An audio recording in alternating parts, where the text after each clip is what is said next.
Hey, party people. I'm back from Argentina. I spent 10 amazing days in Buenos Aires and I did a ton of shopping.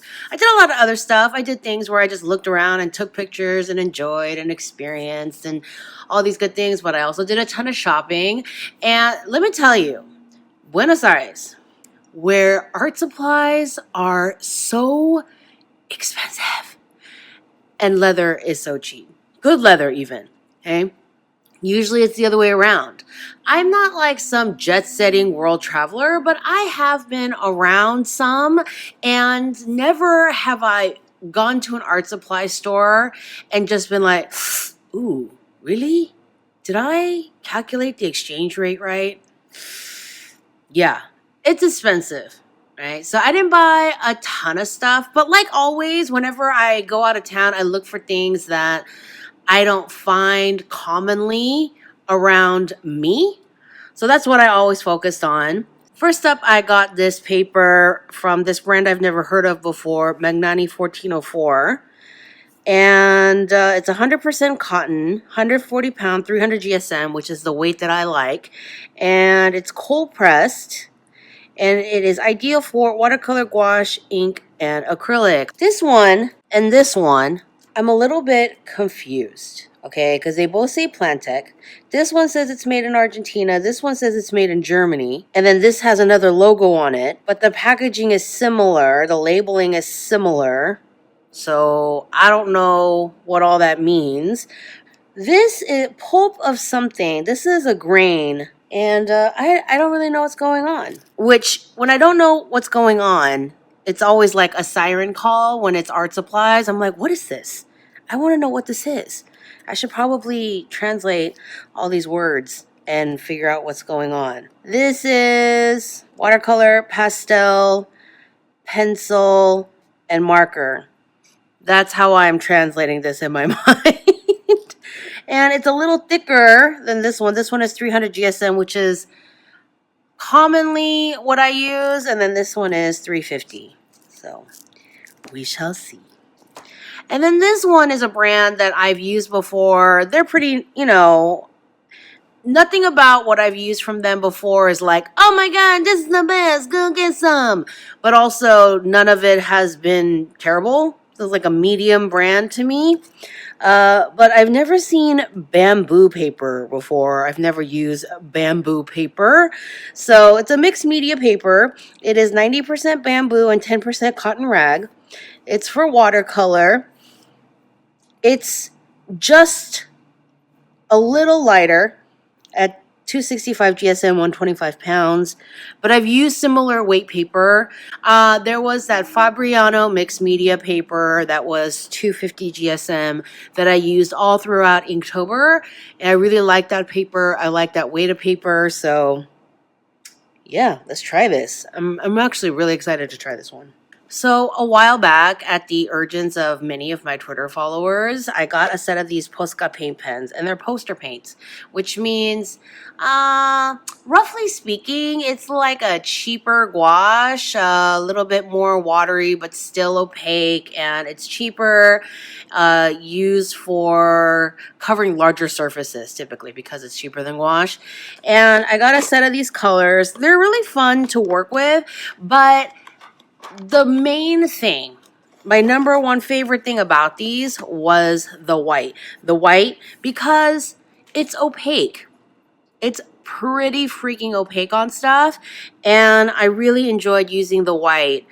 Like, I used it a lot for sequin renderings, shiny fabric, PVC, like all these renderings, right? So when I was shopping in Argentina, the two stores that I bought things from both had these huge Posca paint displays where everything was sold separately. I got these. This one is a little bit thicker than this one. This one is way skinnier because if you watch my channel and if you've been watching my rendering videos, many of you know that I hate gel pens because they don't flow as smoothly as I like. And when the flow of paint stops me from just like moving really quickly, I get super annoyed. And so I've always been looking for different alternatives. And then I got this big white fat one. I'm just going to play around. I am excited to have these in my possession. Whoop, whoop. Last in the art supply section of this video, I got these two Pebeo liquid watercolors. And I've only ever used Pebeo, what is it, Studio 7 gouache. I like those. It's a good gouache, so I thought I would try these out. I've not seen this brand of liquid watercolor or ink anywhere near around me, so I just picked up these two. I picked these two colors because I thought that they would be nice to mix up some skin tones easily. Okay, so this is a portrait pink, yellow ochre. Even though I'm kind of inked out right now after Inktober, I do want to try these in the very near future. FYI, the Bell's palsy hasn't healed completely from my face, and I'm still a little bit crooked, but I think I have a better control of my B's and P's now. I'm pretty excited about how well my face is doing. So you might see a lecture video with my face in it in the near future. You know, I have all these glass jars around my studio to hold on to stuff, and then I have some ceramics to hold on to other stuff. When I was in Buenos Aires, I kind of fell in love with all these mate cups, and mate cups are these ornate cups that you drink mate out of, which is a tea, and there's like a bunch of like traditional styles, and there's more modern styles and cartoon style. Like there's a million. And I had decided I was going to buy 20 of them and just replace all of my glass jars and whatnot to hold things around my studio. And then I thought, wow, I cannot be taking 20 mate cups in my suitcase with me. That's crazy. So I settled on two, and I got these two crazy things. They're cow hooves. Argentina is a very cow-based culture. So much leather and suede products and so much beef, so much meat. Very meat-heavy cuisine. Anyway, mate cups always come with straws. A lot of them come with these, what is the word I'm looking for? Strainers. For like all the loose tea stuff. And I really love these straws. I'm probably going to just start using them all the time. But I bought these two. And basically, I'm going to hold my brushes and stuff and not actually drink mate. I'm pretty excited. One of the things I love most about observing fashion and traveling is seeing how people have adapted to the environment around them through dress. And one of the things I noticed about Buenos Aires is the streets. The sidewalks are kind of busted up, a lot of them because there's so many trees. Buenos Aires is so green. There's trees lining every street. And so a lot of the tree roots are kind of busting through the sidewalk, and so the sidewalks are uneven. Also, there's a lot of cobblestone streets and kind of like similar rough pavement sort of style streets. And there's a lot of dog poop. Buenos Aires people do not pick up after their dogs very much. The dogs are very cute, so the poop is everywhere. So, how have Buenos Aires women adapted to these sidewalk conditions? Because there are a lot of pedestrians. And listen, people make all these jokes about how New Yorkers walk fast. No. I've been to New York a bunch of times. Buenos Aires women will leave New Yorkers in the dust, okay? They walk real fast.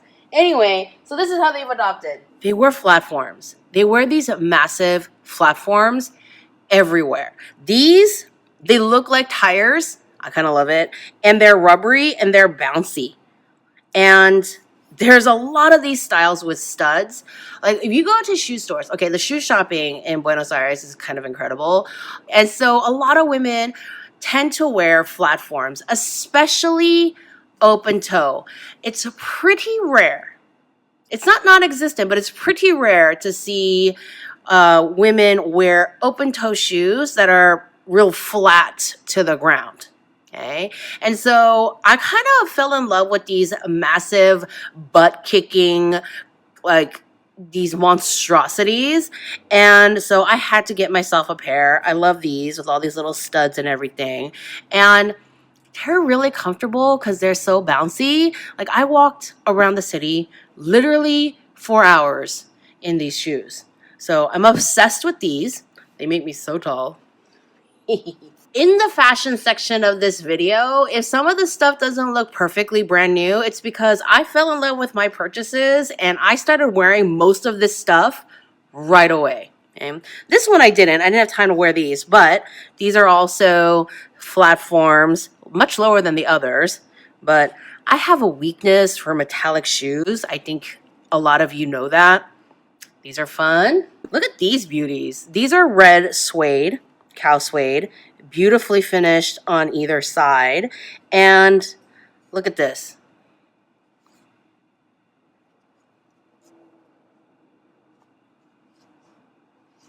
Fantastic, right?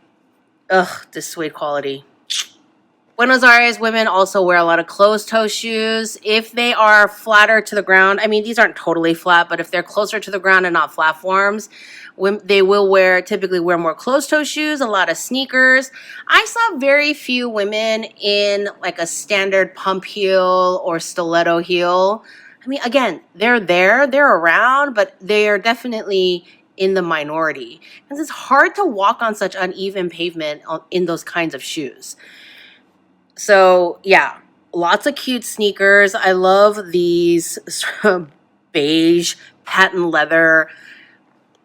I wore these around town a ton already, and they're so comfortable. I love them. Yes, I bought 4 pairs of shoes in Buenos Aires in 10 days. Shut up.